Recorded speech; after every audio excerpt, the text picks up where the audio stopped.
about?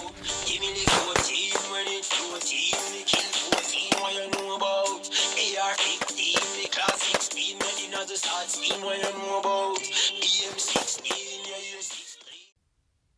What's going on, good people? I'm just going to do a quick breakdown of how I draw from Appendix. I'll go over surrender position, which you see on the screen now, as well as a position where I just have my hands by my sides. You'll see there's a lot of carryover and similarities to both. It's just how you get to your cover garment. So from here, I have both hands up.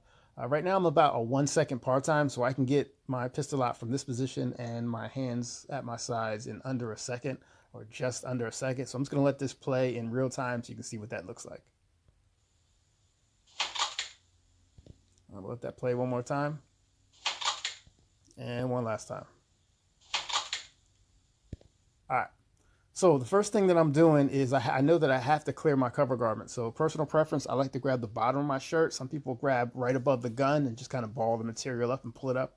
Whatever works for you, just whatever technique you decide on, just make sure that you're getting a lot of reps with that so that you're comfortable and you're able to do that consistently. So at the threat or beep or whatever it is, left hand goes down. I'm going to grab my cover garment. As I'm clearing that cover garment, there's a couple things that I do. I don't just pull it up, right? But I also pull it over to the side. So you'll notice my hand go over towards my right shoulder because I want to make sure that all of my shirt is pulled tightly against my body so I don't get hung up on the gun. The other thing, you'll notice that I have my good firing grip, 3 fingers wrapped around the pistol, and then my index finger is along the slide of the gun, or it will be as the gun comes out, right? That finger is straight. You don't want that finger in the trigger guard prematurely because then you could end up shooting yourself, someone else, or just have a round skip off of the ground, which you don't want. Second thing is my thumb. I don't put my thumb behind the gun. A couple of reasons. One is when your appendix, there's not a lot of room between yourself and the back or that back side of the pistol, right? And I don't even have much stomach, and there's still not much room because the pistol's tightly against my body. The second reason is putting my thumb up there allows me to really correct my grip. So if I miss the grip at all and I get kind of low down on the grip and there's some space between the top of my hand and the beaver tail, that allows me to push down with my thumb and make sure I'm getting as high as I can on that pistol so I can have maximum control when I shoot quickly with multiple rounds. So I get the pistol out. Notice my finger is still on the slide. It's only when the gun starts to turn towards my target is when my finger starts to go into the trigger guard. Finger's still outside of the trigger guard. It's going in now. And at this point, I'm marrying my hands together and getting that two-handed grip. Notice that my left thumb or support hand is under my right.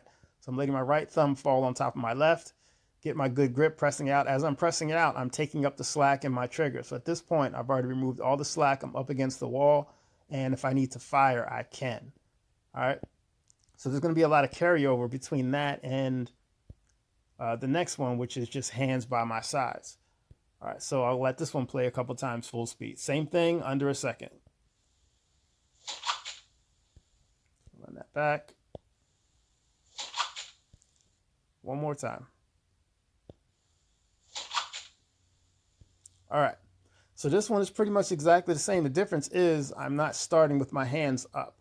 All right, I'm just starting with my hands down. So my hands are actually closer to my shirt now. So this is a little bit easier to clear the cover garment, the technique that I'm using, because my hand is already down there by the bottom of my shirt.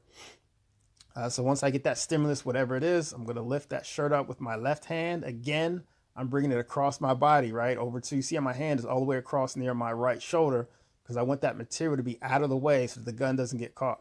Same thing with my trigger finger. It's straight, index along the side of the pistol, and my right thumb is on top of the slide, right over my sights, pushing down so I can make sure I get as high as I can on that pistol, because if I need to shoot quickly, I need to have a really good grip in order to mitigate that recoil. All right, so gun's going to come out. Finger is still not in the trigger guard. Finger still not in the trigger guard there. You can see my fingernail. And as I start to rotate towards my target, that's when I put my finger inside the trigger guard. Here I'm prepping, removing any slack that's there. And by the time I'm pressing all the way out, I can go ahead and fire if need be. So I'll let that play one more time. So that's just the way that I do it. If I left anything out, if you have any questions, feel free to hit me up. Y'all be good. Give me the 14 when it's 14,